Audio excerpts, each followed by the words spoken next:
primary encoder test. Primary encoder test.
gonna let you know. It's on the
This is my last. And you don't have books spread out all over the place. Yes. Dadgummit, you really want me to put okay. What does she see? She I sat down where the chair was. As long as she doing cards, that's what she's doing. She's watching. Why are you froggy sounding? Why is your voice hoarse? Yes.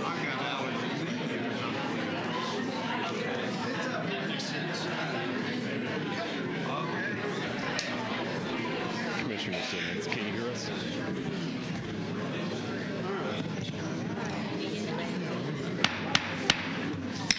Good morning. Good morning. I'm calling the meeting to order. Roll call. Tim O'Hare, County Judge. Present. Roy Charles Brooks, Commissioner of Precinct 1. Present. Alisa Simmons, Commissioner of Precinct 2. Gary Figas, Commissioner of Precinct 3. Muted. Manny Ramirez, Commissioner of Precinct 4. Here. Thank you. All right, we are going to start with an invocation from Chaplain Franklin. Please rise for the invocation. Shall we pray? Father, we're thankful for this time that you've given us. Lord, we ask that you would continue to bless our country. We ask, Lord, for wisdom today with the decisions the leaders make, commissioners make. Lord, we pray you'd guide them. James 1:5 says that if any man lack wisdom, so we ask for that. We pray for our sheriff, his staff, as well as the officers on the street, the officers that are working in the jail. Father, we ask that you would watch over them and protect them and give them strength with the hours they've been working. We thank you for this time. We thank you for your blessings to us. And again, we ask for wisdom. Ask these things in Jesus' name. Amen. Thank you. Please join me in the pledges to our flags. First, we have to make the pledge of allegiance to the flag of the United States of America and to the republic for which it stands, one nation under God, indivisible, with liberty and justice for all. Now the Texas flag. Honor the Texas flag. I pledge allegiance to thee, Texas, one state, under God, one and indivisible. Thank you. You may be seated. Commissioner Simmons, can you hear us? Can you hear us? No? Give me just a second. All right.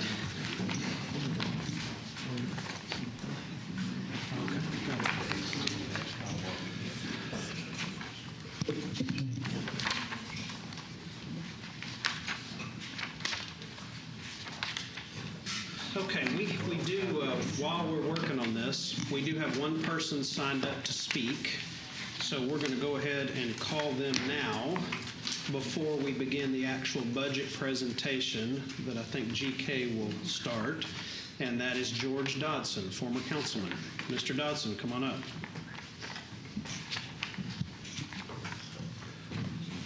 Good morning, Commissioners.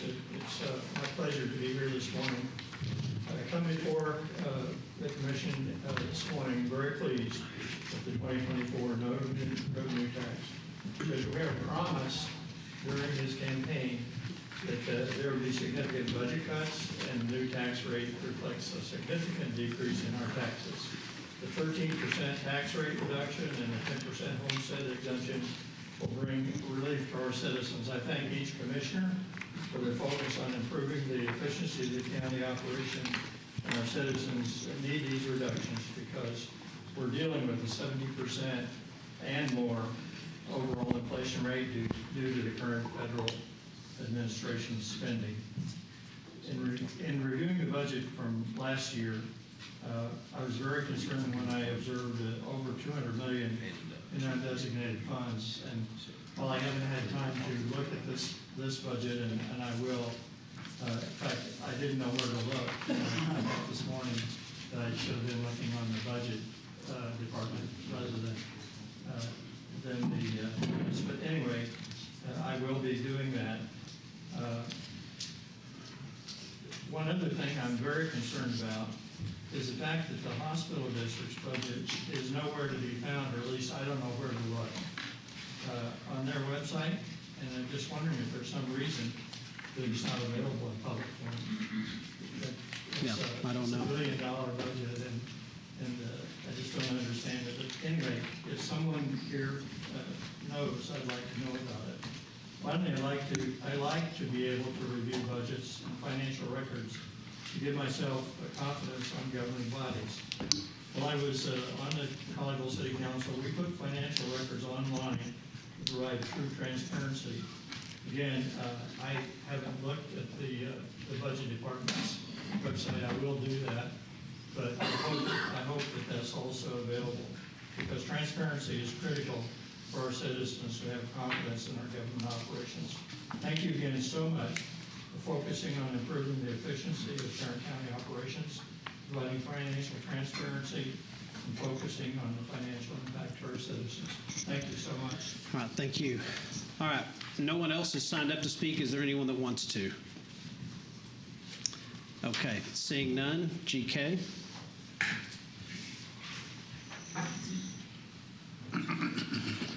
Commissioner Simmons, can you hear us now? No, we can't hear her. I can. I'm sorry. Excellent. I'm All good. right. Well, good morning. Hope you're feeling good.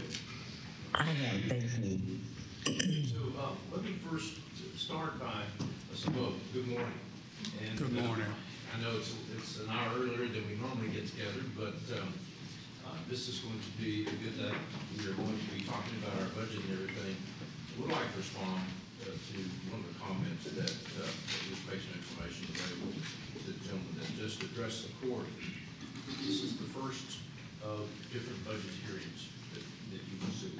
Now that the budget is being presented to the Commissioner's Court, we will make that available to the public. We scheduled today and tomorrow as budget hearing work sessions. And I don't believe that we will be needing to meet tomorrow. But, Your Honor, if we get to the point today that we are not going to need to meet tomorrow, you'll just simply make an announcement that we are not going to meet. Okay. And this is a hard stop at noon, correct? And yes, in fact, that's what I was about to say. Today, we hope to be finished by the budget process by 12 o'clock, no later than 12 o'clock. That's a hard stop. Two of our members of the Commissioner's Court have to be at the RTC and vote on some really big projects that affect Tarrant County. And so I believe that we'll be able to meet those timelines. Also, as it relates to different budget hearings and when we talk about the budget, one of the things that we've historically done is that on our regular Commissioners Court meetings, we have an item that will continue to carry until September 19th, and that's an item that is structured pretty much like you see on the agenda today, with that the Commissioners Court can talk about any aspect of the budget that they would like to talk about. So we tried to create that flexibility, and I think it's going to work just fine. So just a couple of things. We're going to go into a presentation today. This is it takes us a short while. You're going to hear from me. I'll be talking about the economy. I'll be talking about the tax rate. I'll be talking a little bit about the values. Then we're going to ask Ms. Buchanan to come up, our county auditor. She'll talk to you about the revenues. And then Ms. Geis will be coming up and talk to you about the budget. Once that occurs, then we're going to go into the normal process of hearing from departments. I believe Helen is going to make some recommendations prior to that and to see how the court might want to proceed in that particular area. It's a little bit different than we've done in the past, but I believe that it's very efficient and we'll move through this process as quickly as possible. So if you will, then let me start and see my PowerPoint is up. And okay, there we go. Okay, so let's talk a little bit about Tarrant County. What you're going to see is that our county, over the last 10 years or so, has steadily increased in value. The one thing about Tarrant County and the entire Metroplex is that we're really in the sweet spot of economic growth in the United States, not only in the state of Texas, but also in the United States. And that has helped us even as we've gone through some tough times. We have experienced in the last 3 years, we've experienced a pandemic. We've experienced a different way of working. We work from home or remotely or being in an office area. And all those different things have just what happens to our economy. However, when you look at where we are now and look at the values as they've increased, you'll see that that it is steadily increased. You see it on the slides. And our values have gone up about 9.5% from last year. That includes the impact of the homestead exemption, the 10% residential homestead exemptions. And we were still able to have a substantial growth in the value of AV. When you look at one of the things that makes up an increase in that value are mineral lease properties. From where we were last year compared to where we are today, we have had over 100% increase in mineral values. Now, that's caused mainly by not necessarily the discovery of additional value or minerals, but the pricing on minerals. And so with the increase of what it costs at the wellhead, and it's increased substantially, and we are now at a point where that we are over $2 billion in assets, in fact, $2.7 billion in mineral assets for tax year 23. So when you look at the tax rate, I think this is important, a really important one to focus on. Over the since 2015, this court has decreased the tax rate by a little over 15%. As you see, we have gotten a substantial decrease from what we're recommending, with the budget office and audit and all of us are recommending that the court approve. And this tax rate now is 0.1945. The no new revenue rate is 1.96544. So you see that we're coming in actually below the no new revenue rate. And that's going to have a significant impact, and it will be something that as we move to the value of average value of residences, you're going to see that even though we've decreased tax rates over the last number of years, the amount of taxes that were paid to the county with new values of residences have in the past years have gone up a little bit, and it's simply because of added value and things like this. So when we look at when we get to the slide dealing with home values, you're going to actually see that this will be one of the first times that I can remember that there will actually be a decrease in the amount of taxes that a homeowner will be paying, even though the value of the average value of residences in Tarrant County have increased. I'm sorry, could you repeat that? You know, Judge, you and I talked about my humor, and I asked you a question yesterday, and I think I'm funnier than you think. Now, this is payback, right? Yeah. We'll get that. We'll repeat that in just a second. I do want to show you, though, out the 6 big counties that we have in Texas.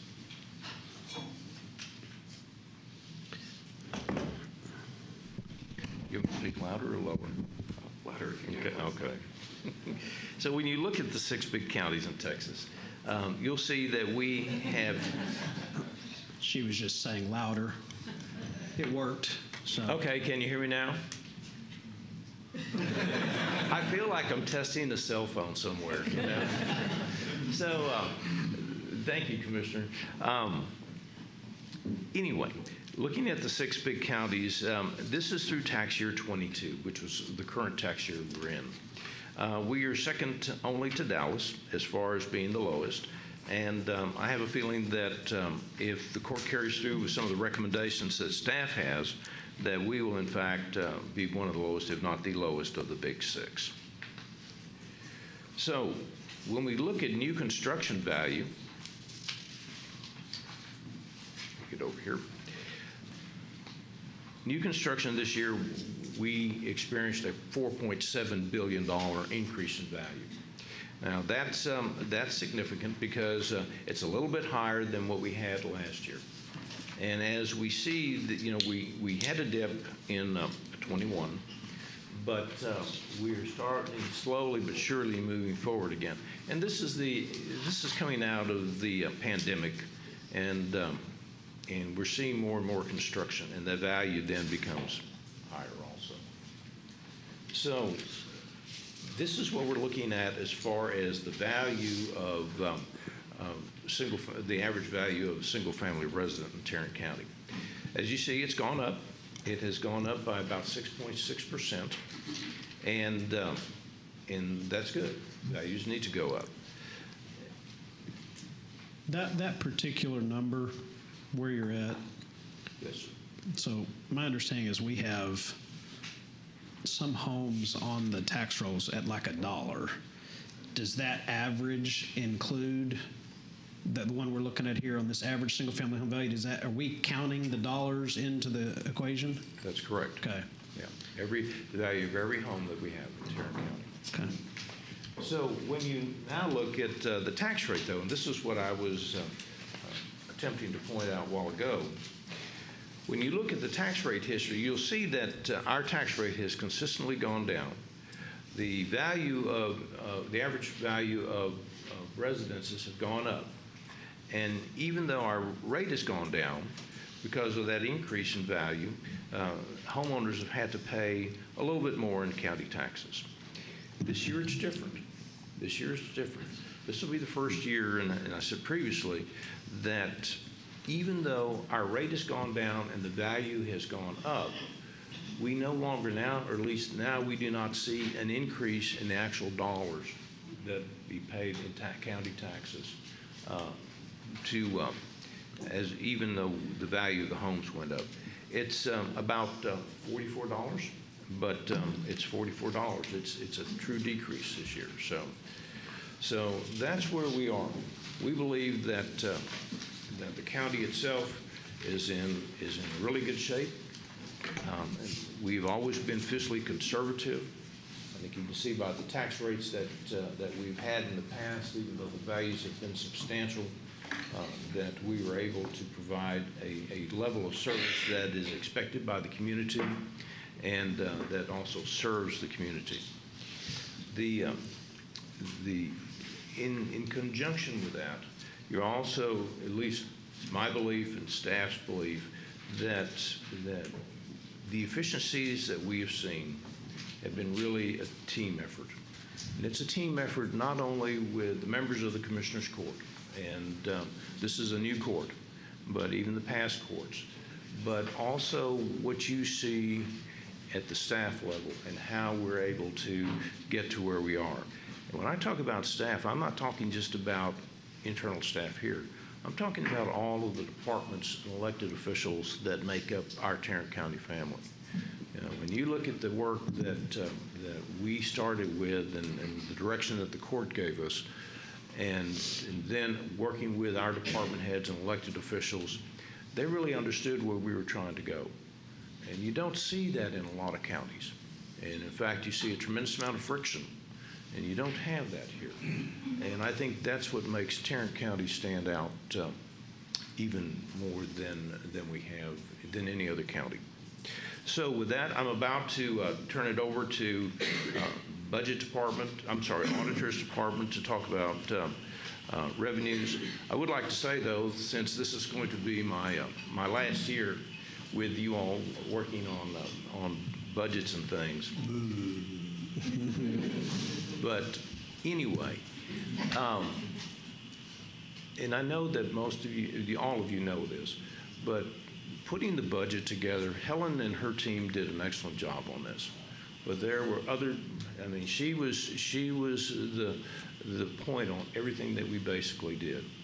But setting the tax rates, calculating the tax elements that need to go in to determine rates, the work of the auditor's office to project revenues, the work of HR to try to figure out how and where we should be as far as personnel and raises and structures and things like that. And then all of our office also. It's truly a team effort.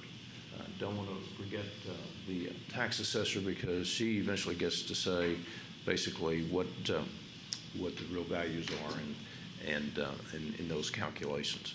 But I just want to tell, obviously, the court, but everyone that has participated in this process.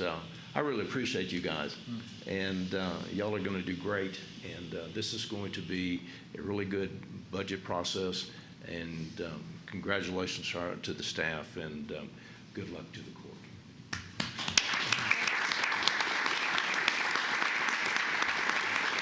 And now the county auditor.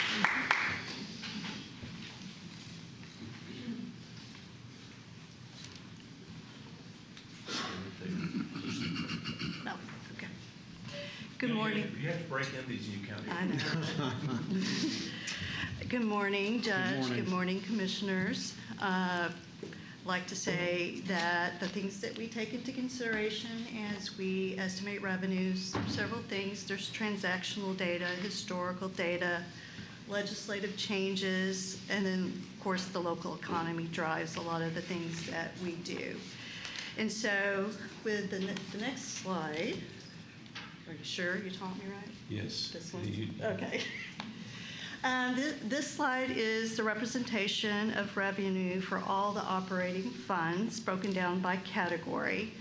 And then we also have our taxes net, our tax increment financing agreements. And then if there's any questions related to this slide, if not, we can go ahead and move on to the major change elements. And these major change elements, we're looking at what has changed from budget to budget. So what we thought we were going to budget for in 23 compared to what we're estimating budgeting for in 24. And a lot of these items are driven by economy, like your sales tax, collection, and motor vehicle are all related to car sales. We expect that they'll be about the same. So a lot of the time when we're evaluating what to project, we're going to be looking at what we budgeted or what we project, and we try to stay flat to where we think we're going to be at 9:30. Kim, real quick, this one we're looking at right now is the 23 budget, not the 23 actuals or projected. That's it's the 23 correct. Budget compared to the 24 estimate. proposed budget. That is correct, Okay. sir. Okay, any other questions?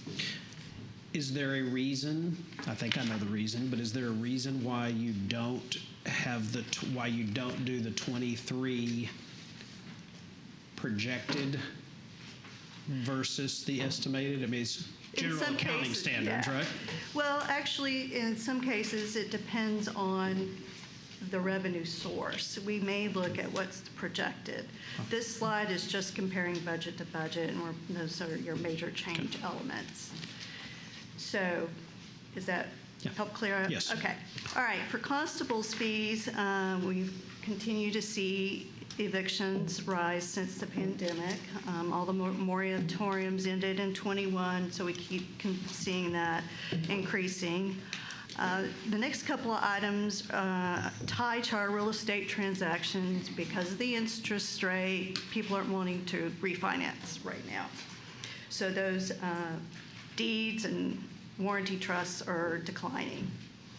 The county criminal courts, there are fewer assessments as a result of the plea process. As far as medical examiner, forgot about liquor by the drink. People are still enjoying their beverages, and so we expect to continue at that level. Medical examiner, non-jurisdictional autopsies. The agreement we have with Lubbock County ends in September. The medical examiner is right now in negotiations with other counties, and so we tried to be conservative because we're not sure if those will be realized. Now, the actual district contracts, which make up Denton, Parker, and Johnson County, those agreements are continuing to increase in value to more reflect what it costs to provide those services.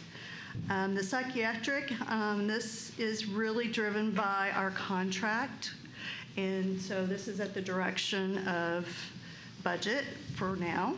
That may change when we have more information. The jury service reimbursement, it's increasing because House Bill 3474 changed the way in which jurors are being paid. The daily rate is changing to $14 for the first day and then the $52 thereafter. And you should see a corresponding budget expense related to that. Interest income, that is one of our biggest change elements. This time last year, the Fed's fund rate was 1.75. Now it's 5.5. We had no idea that we would experience 8 rate hikes since this time last year. And so we do have large balances, but we're estimating that those balances will decrease, and probably mid-24, it's expected the interest will begin to decline. And so we used a conservative estimate of 4.5 for our interest rate. So with that, if you don't have any other questions about the major change elements, we'll move on to our cash carry forward, maybe. There we go. Okay. So basically what this slide is showing you is where our actual cash balances were when we started the year versus what we expected, and then what we estimate or project for FY24. Most of them, the road and bridge, the debt service, those are pretty in line with what we typically see, but the decline in the general is we've had increased personnel expenses as well as some increased contract costs in the community services area. And so some of those increased personnel expenses relate to overtime because of the 52-hour work weeks that the staff is in the confinement area. And also the 4% structure movement that we had, and along with the PFPs on top of that. So that's right now, that's where we're at. We do, as we publish the budget, we still look at that and massage that number as we move forward. So unless you have any other questions, I'll turn it over to Ms. Geese. To Robert Cohn, the Assistant Director.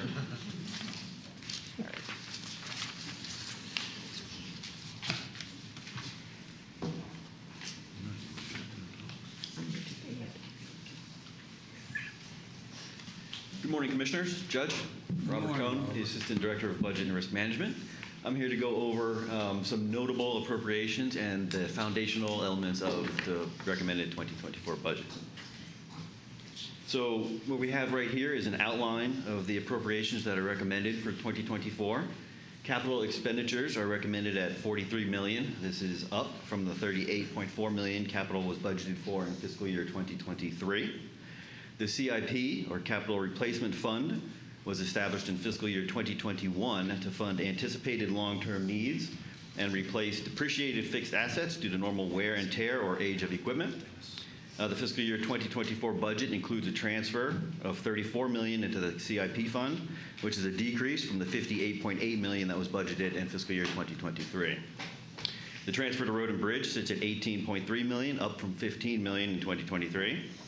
Structure, market, merit, and step increases to law enforcement total $16.4 million in fiscal year 2024, and 21 new positions were added at a cost of $2.2 million, with 17 positions in general fund and 4 in Road and Bridge.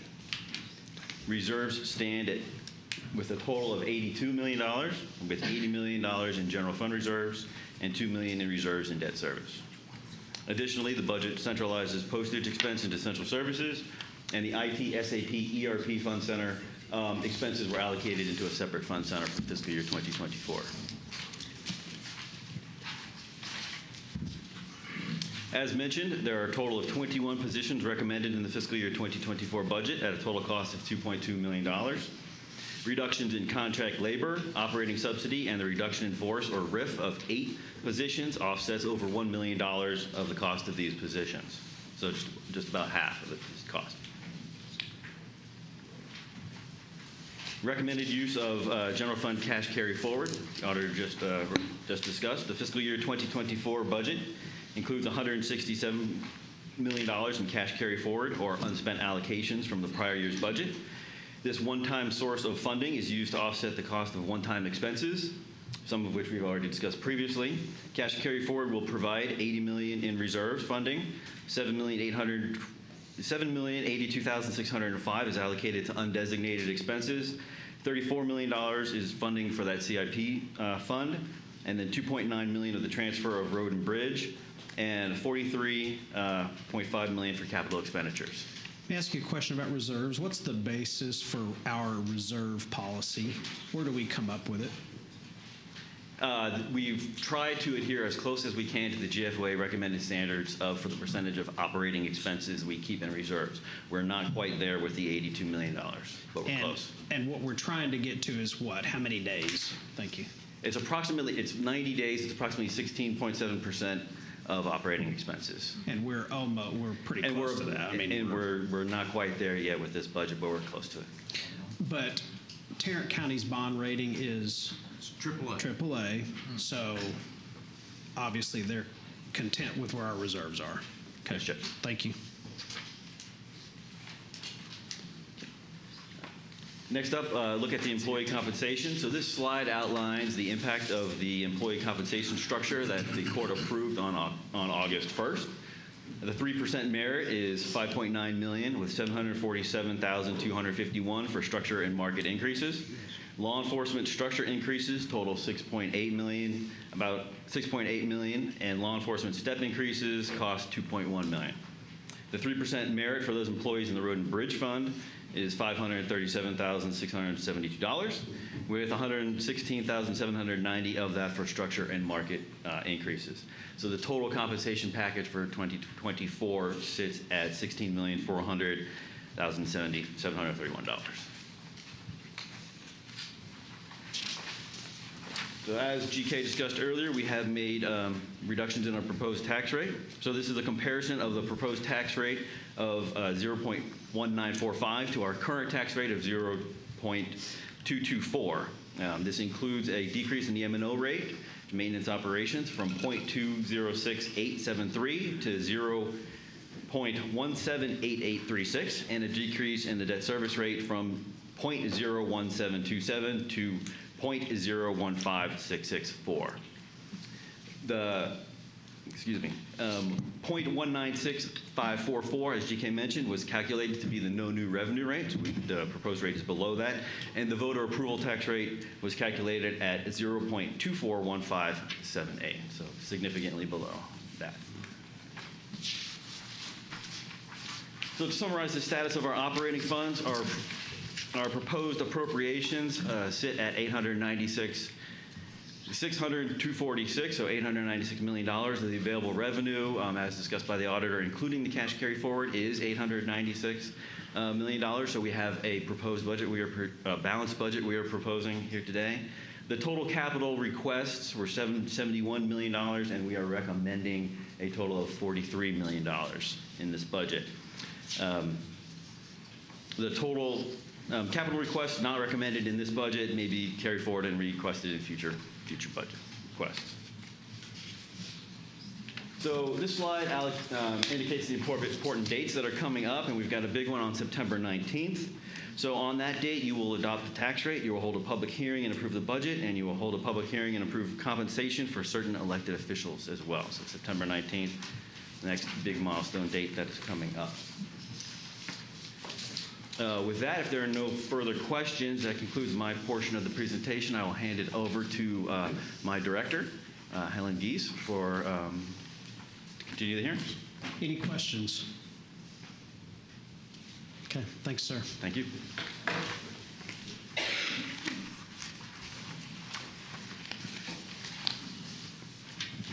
Good morning. Good morning. So due to the time constraints, we have a question to ask if y'all will be willing to change the process that we've done in the past. And you have a folder in front of you, and that folder has a stapled set of papers and one loose sheet of paper. Everybody see that? The first one are all the departments that are satisfied with their budget, and we have either an email or they've called us and talked to us. And what we'd like to present to y'all today is, if you're willing, that you would look at them all in one time and make a motion to approve all of the satisfied departments. I move to approve the budgets of all those departments who have indicated that they are satisfied with the budget department's recommendations. So let me just make sure I'm clear on this. He just made a motion to approve the budgets. Those that are satisfied, their Okay. budgets, yes. Those that are not satisfied or we have not heard from are on the next sheet of paper. So let's say there was a $13,000 item that I thought we should add that back in, and they're in the satisfied. By voting for this motion, is that now we're done and that's not happening, or? So we could pull those off and have those to be determined. Okay. And put them on the to be determined list. Okay. Let me say, y'all have done a fantastic job of putting this together. Phenomenal. Helen, Robert, GK, the team. And there have been sacrifices made by multiple departments, and this is remarkable to see this. There is one item that I want to try to address a different way, but for now, I will second your motion. If you want to pull something out of that, then let's amend the motion to. I think we can address it a different way. I think we'll make it work. Okay. So I second the motion. Discussion, comments, commissioners? Okay, seeing none, we have a motion and a second to approve the budgets of all satisfied departments. Please cast your votes. And her, that's an aye, okay. Aye. All right, so you record hers as an aye. I'm not going to reach over there and press the button. So, okay, all right, that passes unanimously. Thank you. So just one comment on a vote like that and the way our process works. Now, those items you will not see again until you make the final vote to approve the budget itself. Okay. So unless there's an issue, then these are set that we're going to be the numbers that we present to you September 19th. Gotcha. Okay. The second sheet of paper are either departments that are not satisfied or we did not hear from. It doesn't mean they weren't satisfied. We just did not hear from them. There are JP 1, 3, and 6 are not satisfied. I do not know if someone is in the courtroom. Judge Swearingen is back there. I see him. So if it's all right with the court, I'd like for him to come up and discuss what his dissatisfaction is. Sure.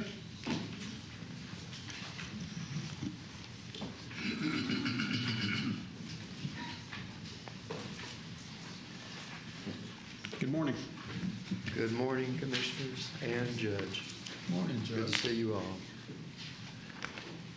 Well, let me clarify one thing. Having spoken to some of the other judges, those of us that are unsatisfied are 1, 2, 3, 4, and 6 on one issue. And that issue is what are called judge days that we get.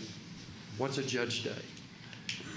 We, as judges, don't get vacation or sick time. We get 15 judge days annually that we can use to take off for things that we need to attend to. Most of us, but I'll speak for me, I save my judge days to pretty much the end of the year. In fact, I have a procedure that I'm going to have done in September. And I don't use those judge days because they start again in October. So I kind of hold them back in case there's an emergency in my family or a medical issue, whatever it may be, that I need to take off. Those are the 15 days that I get in total. Okay? I get holidays like everybody else. But other than that, that's all we have is 15 judge days. It's been this way since I've been a judge here 17 years. For some reason, this time around, only judges who are justices of the peace court judges, not the county court of law judges or anybody else, we've had our judge days cut from 15 to 10. That's a significant cut when that's all you have to attend to issues regarding emergencies, family issues, or whatever may come up. To give you an idea, those judge days, they charge about, judges are paid, sitting judges on those judge days when we're not available, are paid about $550. If you take that and you multiply that times those 5 days that are being cut, that's $2,750. If you take that $2,750, you multiply that times all 8 judges, that's $22,000 that the county will save. Let me say this. We also have cuts in our budget. We willingly accept that, right? I mean, I've had cuts from education and other places. And we accept that and understand what you're trying to accomplish, and we agree.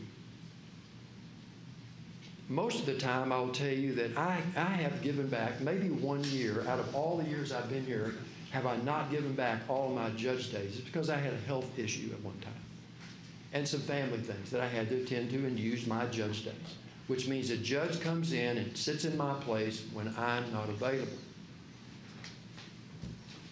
So the total cost of savings here in reducing our judge days from 15 to 10 is a total of $22,000.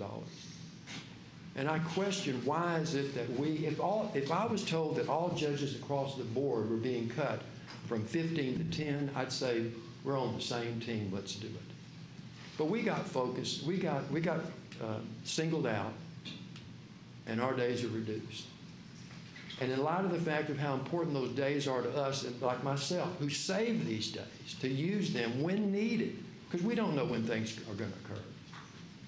I'm asking that you please do not cut our 5 days, which totals to an amount of about $22,000 for all 8 judges, and allow us to maintain the 15 judge days that we've been having. That's it. Do you have any questions? No, thank you, Judge. Thank you. So is that particular number 22,000 or is it 13,000? It's 13,000. That's the amount of cuts that we're making. Okay. Go ahead. So the reason that we cut it, well, in the comparison of county court at law to the JPs, we didn't cut it because it was already at 10 days for the county court at laws. But as I have explained to the JPs, if there is a medical emergency, we would definitely make funds available for visiting judges. But it is whatever the court would direct me to do, we will make sure that we take care of the JPs visiting judges. I got a question, Helen. So you must have had a justification or a reason. Are days just not widely used? They did. That is what we looked at. They did not use their days, and so we're budgeting for days that are not being. Most of them do not use the 10 days. So we looked at what the usage was. Most of them don't use 10 days? The 10 days were correct. So we looked at what we had budgeted for. We reduced it by the amount that we could see that historically they've been using. But I do want to make a correction. Initially, when I first came here in 2005, we did budget 10 days. As the JPs joined organizations that required them to do additional training and go to various seminars across the state, we added days to them. This was just writing them back to what we did when it was probably in, when Judge Swearingen came on, he was a great advocate for being a participant in various organizations. And so we started adding days, and we just didn't cut them back. So how long has every JP been at 15 days up until this? That is correct. Okay. And how long have they been at 15 days? Probably since 2012, 2010, somewhere around there. So how is this different? And this is not a rhetorical question. This is a legitimate, how is this different than we're going to take 5 days away from everybody's vacation? Because they don't have the opportunity to have it added back on later.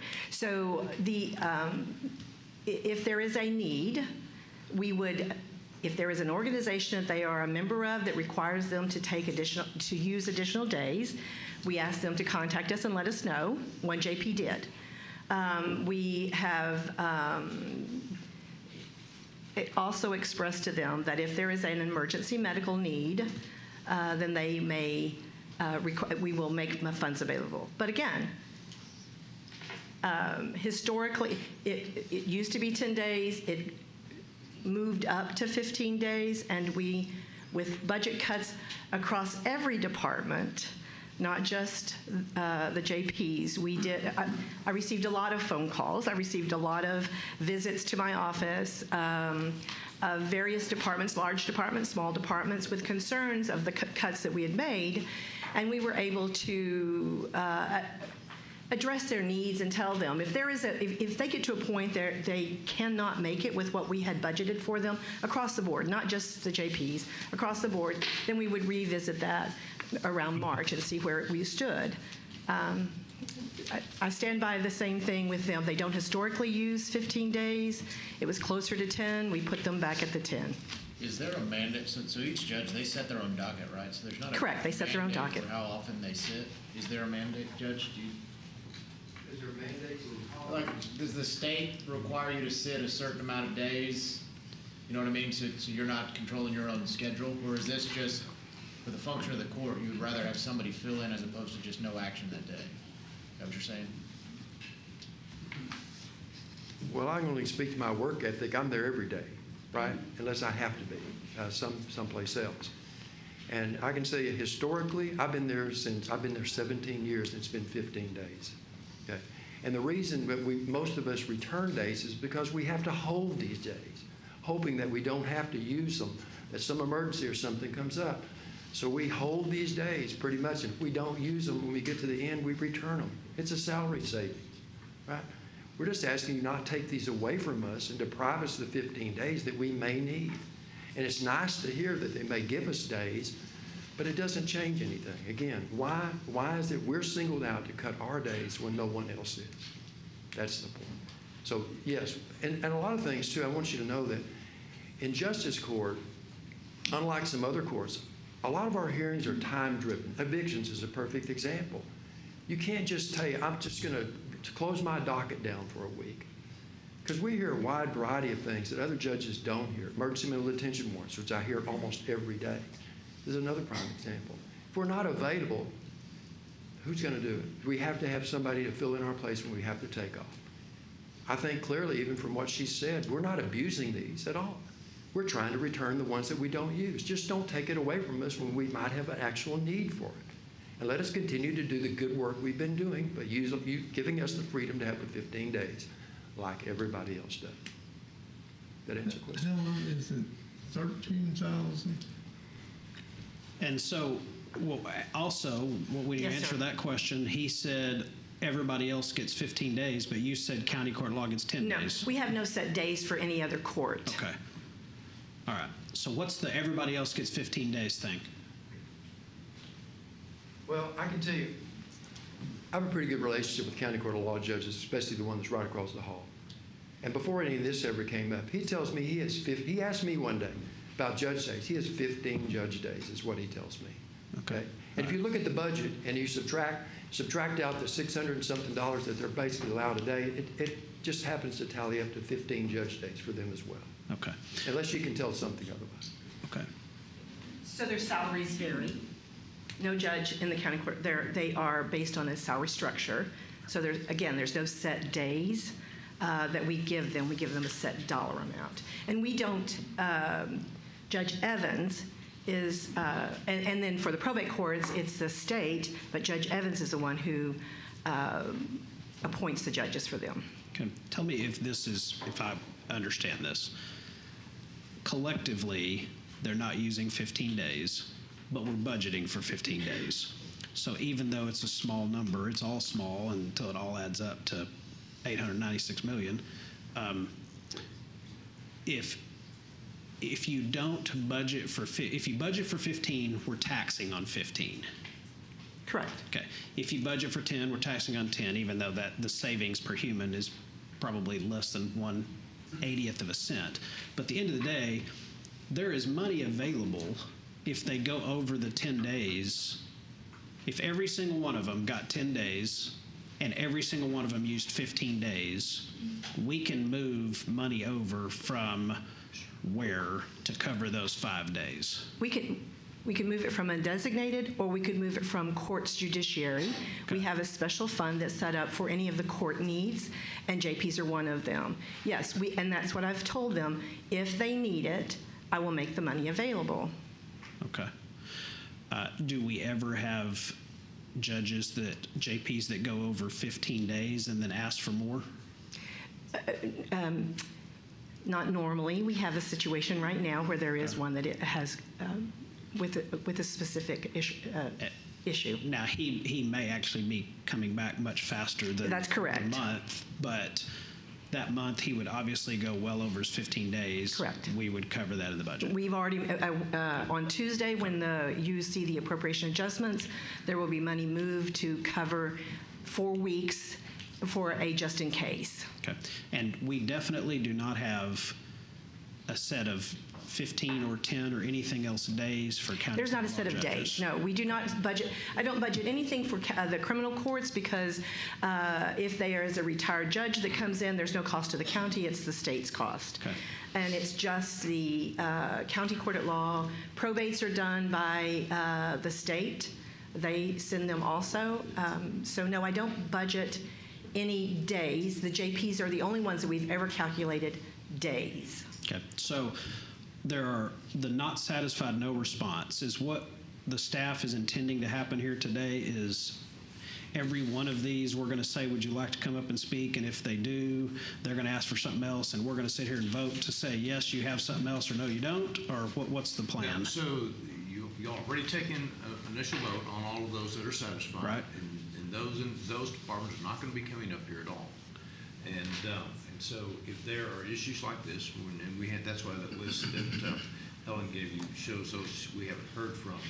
You can either say, yes, we approve the budget that was submitted by the budget officer, or if you want to take some things out, then you can do that too.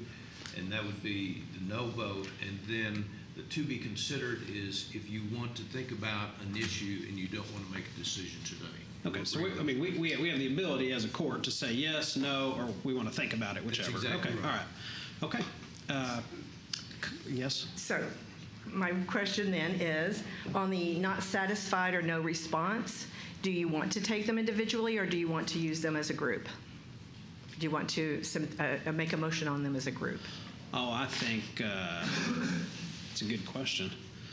I think you've got to take it on a kind of a case-by-case basis. Okay. Can't say yes to all of it if you vehemently disagree with 9 of them. Yeah, or no to all of them if you really want 2 of them. So, where is the list of those who are not satisfied? It is JP's 1. Well, and I spoke with JP 2 yesterday, and she told me she was satisfied with her budget. So the only outstanding of not satisfied are JP's 1, 3, and 6. The rest of them I just did not hear from. I do not know if they... Constable 1 I did hear from. We worked through the issue, and he may have responded. Does not look like he's in the court today, so I'm assuming what we addressed his issue, how we addressed his issue resolved it. okay, so for this particular issue relating to the county courts at law, court comments, we want to go yes, no, or keep going? We restore the 5 days. All right, we have a motion to restore the 5 days. Do we have a second? Second. All right, we have a second. All right, any further discussion?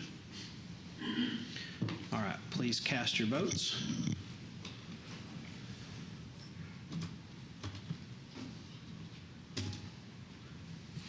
And obviously you seconded it, so you're for it, right? Okay. Yes. All right, so those are restored, 5 days are back. So we will make those changes and submit them again to court on the next meeting, which is the 18th. We will And have those. That just didn't add anything to the budget. It moved It added nothing to the budget. $13,000 from undesignated, right? Yes, sir. Okay, all right. Thank you. Now, does that satisfy, does that move the list of unsatisfied JPs to the satisfied column? So you voted on JP's 2, whichever ones are not on here, on the satisfied list, Right. as you're stating. So if we make, we can't just make an adjustment to these 3 that are on here that you've already approved their budget. So we would go back, we're going to say, and bring all 8 JPs back to you for approval. Okay. We'll remove them from the approved list and put them on the change list. Got it. Okay. So we are now done with all JPs. And then we have. Satisfied and unsatisfied. Okay. Correct. And then the other are the courts. So you have Constable 1. So we're seeking approval of the recommended budget for Constable 1. All right, is there anybody here from Constable 1? Move for approval. Second. All right, we have a motion and a second to approve the Constable 1 budget as presented by staff. Please cast your votes. Aye. Okay, passes unanimously. Next up. So let's ask, if, is there anyone here from the 48th district, the 67th district, or the 96th district, 141, 153, 236, 342, 348, 352, 231, 324, or 325? Any representative from any of those district courts? All right, seeing none. Move approval of all those district courts. We have a motion, did you second? We have a motion and a second to approve the presented budgets to District Courts 48, 67, 96, 141, 153, 236, 342, 348, 352, 231, 324, and 325. That's it. All right, please cast your votes. Aye. All right, passes unanimously. All right, there's that. And then we have County Court at Law 2 and 3. Oh, yeah. They're still on here. We still have 2 more on Do we this have list. anybody here from County Court at Law 2 or County Court at Law 3? All right, move to approve their budgets as presented by staff. Do we have a second? We have a second. Any discussion? All right, please cast your votes. Aye. All right, that passes unanimously. So that's the end of the not satisfied, no response group. And then we have 2 departments that had changes to their budget after we sent the recommended budget to you. The first one we'll address is community services, under community services, child protective services. And if you'll look on you have a sheet of paper that gives you the detail of the changes that we're making today on the recommended budget. It should be in your folder. And the very first one is the contract with the state for 34.5 positions that the county pays for state positions. And that contract, when it's sent to us originally, it's the worst case scenario until the state has worked out all of the issues, whether it's going to be increases or structure increases or reclasses. And then they send a final budget to us. And we received the final budget on Friday after we'd sent it out to y'all. And the reduction to that contract is $300,143. We're seeking approval of the Child Protective Services with that reduction to that contract. Let me understand. The state decreased. Correct. The budget. The contract. Yes. The contract by $300,000. Yes, sir. I made no change to this. I wait very diligently from the Child Protective Services, Stacey Jourdain, and she was talking to them regularly, trying to get the contract before we sent out the recommended budget. It did not happen. This occurs quite often. The state does not give us the revised contract until after. Usually I'm speaking on it when we're talking in court today. So what will be the impact to the operations of that agency by this $300,000 cut? The impact is that when they originally give it to us, the contract amount, they give us the highest amount it could potentially be until after because again, I'm receiving this before the state legislative session has completed. So they are looking at increases, reclasses, and once it's determined by the state how they're going to pay their employees, it's 34.5 positions, and they put all their crunching their numbers, then they send us back a finalized contract, and that finalized contract was $300,143 less. Move approval of the CPS budget. Second. All right, we have a motion and a second to approve the adjustment to the CPS budget. Right. And any discussion? All right, please cast your vote.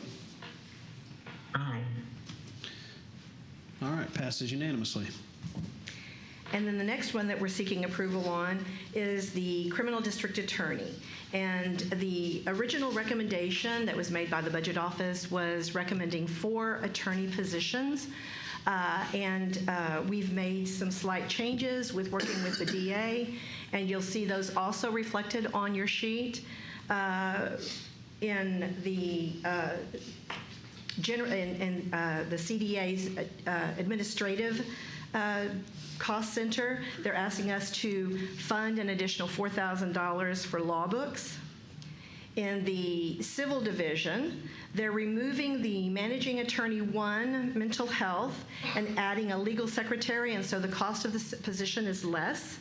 So you'll see a savings of $76,000 on salaries, $5,800 on FICA, and approximately $15,000 on retirement.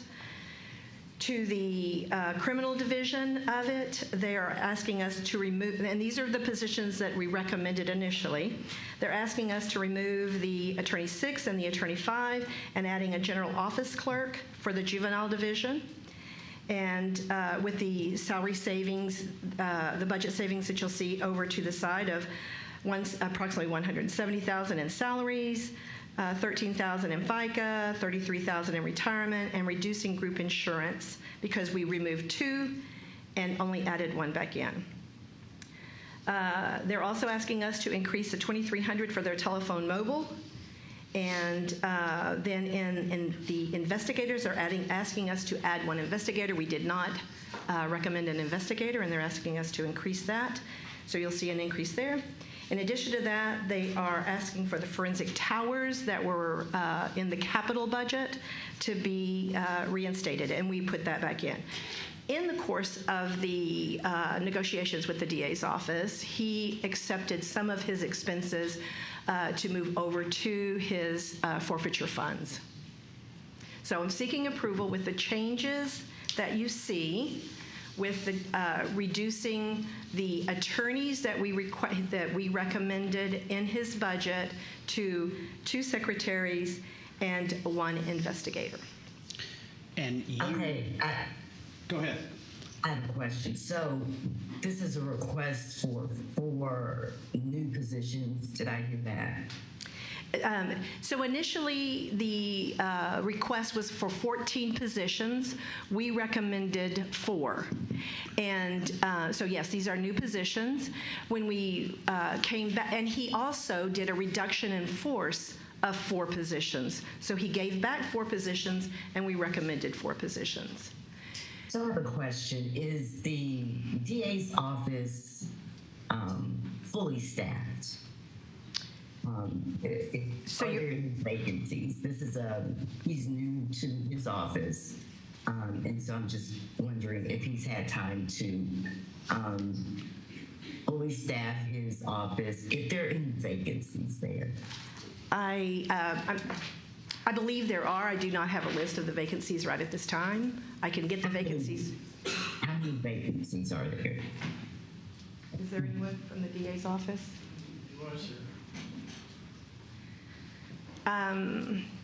Is that something, HR, can you all get us that information? We're pulling it up right now. Here's Judge Sorrells. Okay, thank you.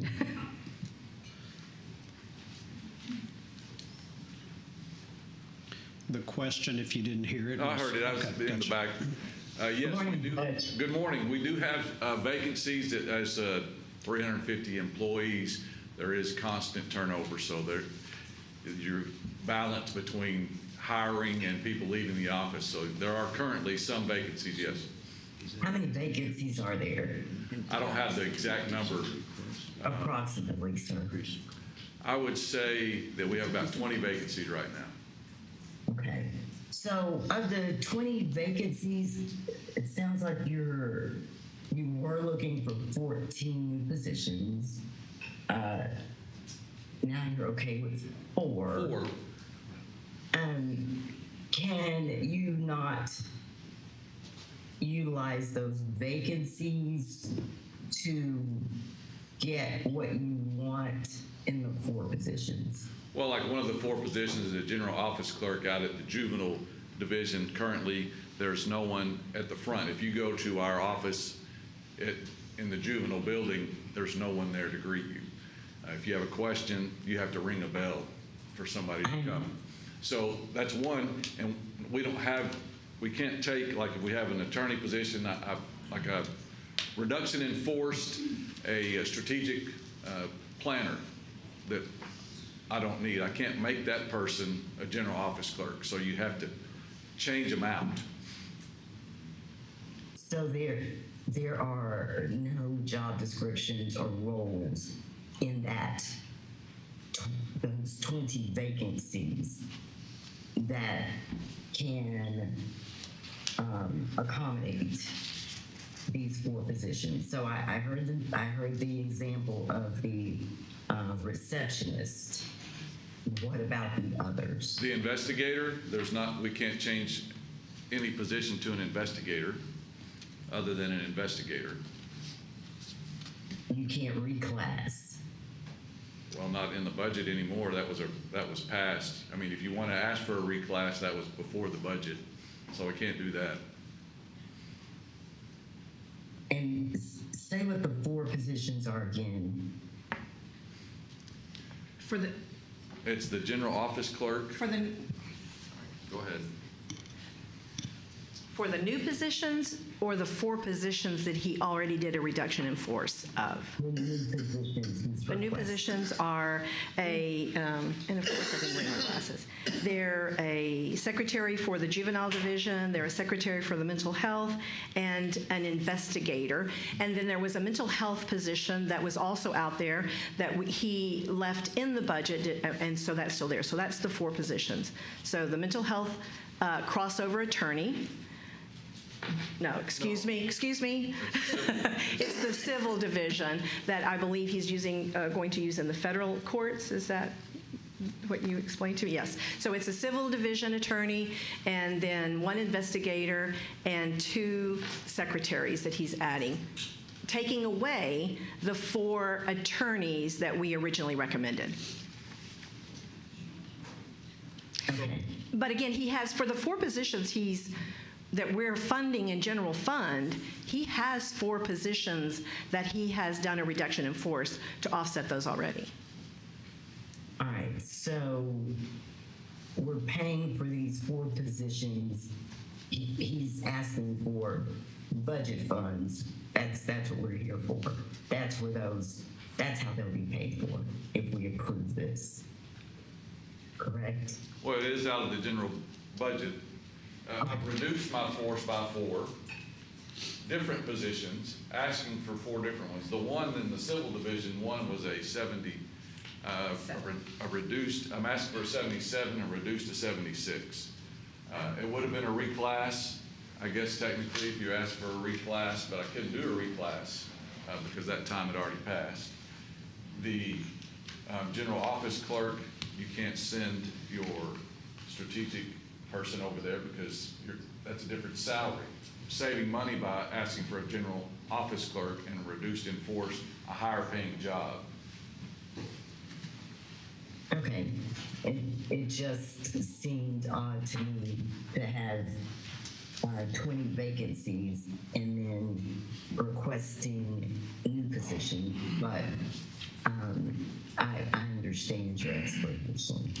And we're not increasing our staff because we reduced it by 4. Probably need to consider reclassification sooner, I guess.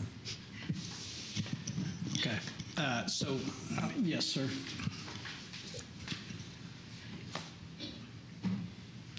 I'm concerned about the elimination of the mental health attorney and its impact on our ability to serve people with mental health needs. Can you explain how replacing that mental health attorney with a legal secretary will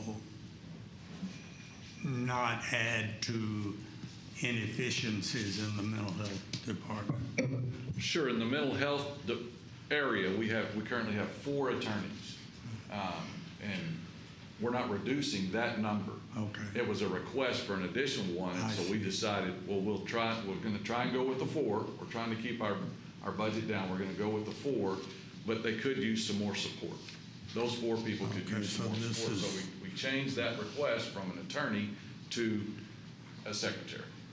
Similarly, in the juvenile department, you are eliminating an attorney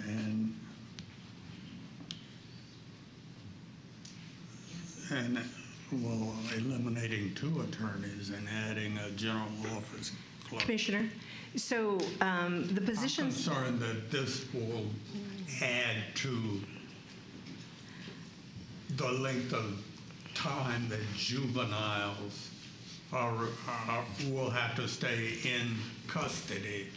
We're not changing the force at juvenile. We weren't asking for any additional attorneys out at juvenile.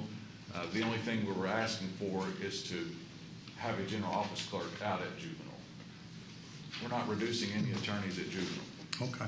It is adding a secretary, but the 4 positions, the 3 attorney positions that we have removed from the operating budget are being looked at to be funded by ARPA funds. So it's not eliminating the mental health crossover attorney. We have looked at it, and we believe that it meets all the guidelines. The FRF Working Committee needs to get together and review this, but I believe all the positions that we're moving out of the general fund will be created in the ARPA funding. Okay. That helps. Okay. Thank you. Well, hang on. So now we're going to fund some positions with ARPA funds for the DA's office. Is that what you just said? Yes, ma'am. There are some existing ARPA funded positions in the DA's office now, and this will increase positions that are funded out of ARPA. Well, I'm afraid, why would we use ARPA funds? I just don't want any of our programs, projects that we've obligated funds to be impacted if we're using ARPA funds to take care of positions in the DA's office. So the cost of these positions that we'll be moving over is approximately $800,000. When speaking with the others that look at the budget for ARPA, it was believed they could be absorbed in the funding that we have available for positions. If it continues on for 3 years, we will have to look at it again to see where that funding, because most of the funds, and again, I think a presentation is going to be made regarding the ARPA funding to y'all in a couple of court sessions, but there is the ability to move these positions over there for at least 1 year, if not more. So Helen, just to make sure I'm clear on this, in the criminal district attorney adjustments, it is actually lowering money in the budget. That is correct. It's reducing the request in the general fund by $506,000, and then plus the $20,000, increasing the $20,000. The 506 includes the CPS part, right? Yes. Okay. So, and the 4 positions that you're adding, essentially you're removing 4 positions, so it's not additional positions. Correct. Okay. But the overall change presented here that both of you are asking us to approve, right? You're both okay with this? Actually reduces what was originally submitted by the DA's office. Yes, okay. sir. All right. Thank you. I'm good. All right. Any other questions or comments? Move for approval. Second. All right. We have a motion and a second to approve these adjustments. It's Gary coming up. All right. We have a motion and a second. Any additional comments or discussion? All right. Seeing none, please cast your vote. Nay. All right. Passes 4-1. And That actually concludes all of the approval and changes, approval of the changes to the FY24 budget request, recommended budget. Okay. So, but I do have the sheriff, and the sheriff would like to speak to the court. Okay. Sheriff Wayburn. Is he here? He's here. He's listening to the record. He's back in the Wilder snack room. But once he's finished, we are, as GK said earlier, that I think you need to make an announcement that we will not be meeting tomorrow. Is that correct? And after the sheriff is through, then we're finished. Congratulations, Helen. Yes. Splendid job. Commissioners, and Your Honor, I only came to say two things. One is Helen and her team did an incredible job in the service to different offices and elected officials. She just bent over backwards, and her team bent over backwards to get to yes. And so great leadership. Thank you for that. And the citizens of Tarrant County should also thank you. The only other thing that I wanted to say is not for this budget, but to figure out is ladies and gentlemen, we need to look forward and think about some type of feasibility study for a new jail. And I wanted to mention that so that it gets on your radar. The last large general population facility that opened in Tarrant County is over 30 years old, and it's full today, and it's not it's not completely up to date, but I mean it's a great facility. But and it still works very much. But as we go forward in thinking 20 years down the road or 10 years down the road, our population in the fastest growing county in the nation, and the fastest region, is unfortunately for every 100 people that move in, there will be a couple of them end up in jail. That's just unfortunately the facts of human beings. I have a question for you, Sheriff. Pardon me? I have a question for you. Let's let him finish what he was saying. So yeah, but my biggest point was to applaud Helen and say that needs to be on your radar sometime. Yes. Yes, Commissioner. Okay.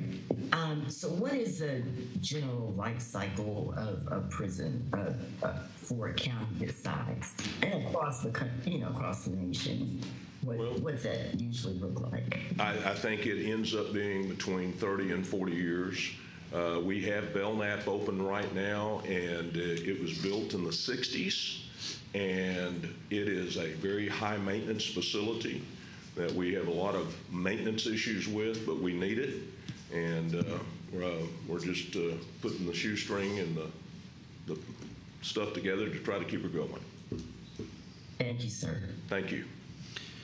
Okay, and I have asked Sheriff Wayburn and GK to put on the agenda for Tuesday a briefing on where we are on efforts to bring more detention officers into the jail, and update on what we've done so far with the contract that we approved for the hiring firm related to detention officers. So that'll be on Tuesday. So that's fantastic. All right. Thank you, Sheriff. Love to report. Thank you.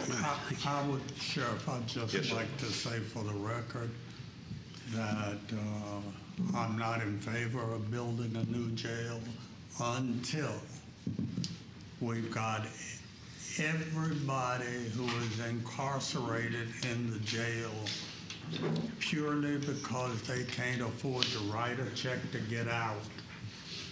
Until we reduce that population, I will not be in favor of building a new jail. I understand. I absolutely understand.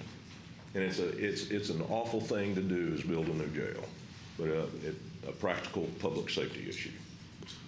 All right. Thank you, Sheriff. Thank you. So just quick little wrap up on this. The budget presented by the staff actually has Tarrant County budgeting $8 million less or so this year than last year, a tax rate below no new revenue, a 10% homestead exemption. To my knowledge, the county has never passed a tax rate below no new revenue since that process started. We certainly haven't had a homestead exemption before. This is almost just shy of a 3-cent tax cut. I have to say I'm proud of our staff, our budget department, the whole crew, and really all of our departments who cooperated and worked to reduce budgets and not, work with the idea of saving taxpayers' money. So I appreciate y'all very much. Thank you. Good work. I think what's remarkable, inflation has gone up more than 4.8%. And so the county's saying we can continue to do more with less. I say it all the time about how hard our employees work. One thing that I'm proud of is that we're also prioritizing our employees here in this budget. I say it all the time. I wrap up the same numbers. Dallas County, 2.6 million citizens, nearly 9,000 employees. We've got 2.1 and 4,500 employees. That means our folks do more with less. Travis County, 1.3 million citizens, 7,500 employees. That means we do more with less. Harris County, 4.6 million, about twice our size. They've got 4 times the employees, 21,000. We do a great job at doing more with less, and it's because of y'all's leadership and staff, the leadership up here on the dais historically. But for the first time, to pass a rate below no new revenue and not sacrifice any service, not sacrifice any promise we've made to our citizens is remarkable. So I'm proud to be up here too and prioritize all the things that we need to, but at the same time prioritize our taxpayers and our homeowners. So I applaud everybody who was a part of this, and it speaks to how hard you worked throughout the process, that all these departments were satisfied before they came in here. So thank you again, Helen. We can't say it enough. It's a good day for Tarrant County. I want to congratulate the newbies on this court for adapting so well to the budget process. This may be the shortest budget hearing we've ever had. I'd like to take this opportunity to thank the administrator's office and certainly the budget officer and her team.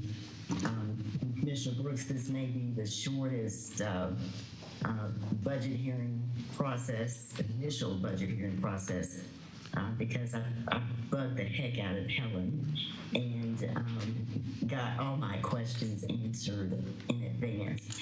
I appreciate that the do more with less mantra, but we must always realize that, again, and it's been said over and over, this is one of the fastest growing counties in this country, and inflation is a thing, the property values, all of that.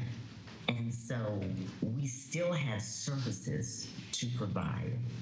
And then there's the cost of doing business. And so I think the budget office, the budget team looked at that. They're not politicians, so they don't have to be like us and say, and strive to lower the tax rate or sacrifice services to appease a constituency. However, I think they were responsible. They took into account the cost of doing business and the service that we must provide our constituents. And so I'm pleased to support this, their work and this lower tax rate. So thank you, Helen, and your team, and to GK's office. The good thing, and you said this when we talked about homestead exemptions, I think we're going to be one of the only large counties in the state that are prioritizing a rate below the no new revenue. But more than that, we're probably one of the only large governing bodies and municipalities in the region or in the state that are recommending the same. And so the opportunity is there to be the example, to really lead right and say, this is how you can accomplish those things. GK, I know that it was a lift also. So I think that point can't be said. We need help from our partners, because Tarrant County, we can lower our tax rate as much as we want, but we are but a small portion of a homeowner's bill. We need help from our partners in the cities, in the school districts, in the state. We need help from our partners. Excellent. If there are no other comments, we will not be having a meeting tomorrow to go over the budget for the public. So we did notice a meeting for today and tomorrow. That was if we did not get through today. We've gotten through in record time, it looks like. So there will be no meeting tomorrow. Our next meeting will be the regularly scheduled meeting, Tuesday, August 15th, where we will adopt, I guess they're calling it ceiling tax rates. I think it needs to be the tax rates for both the county and JPS. So that will be done on Tuesday in our regular meeting. And with that, I will entertain a motion to adjourn. Move to adjourn. We have a motion and a second. All in favor, please cast your vote. Excellent. We are adjourned. Thank you all very much. I'm so good. You're nice.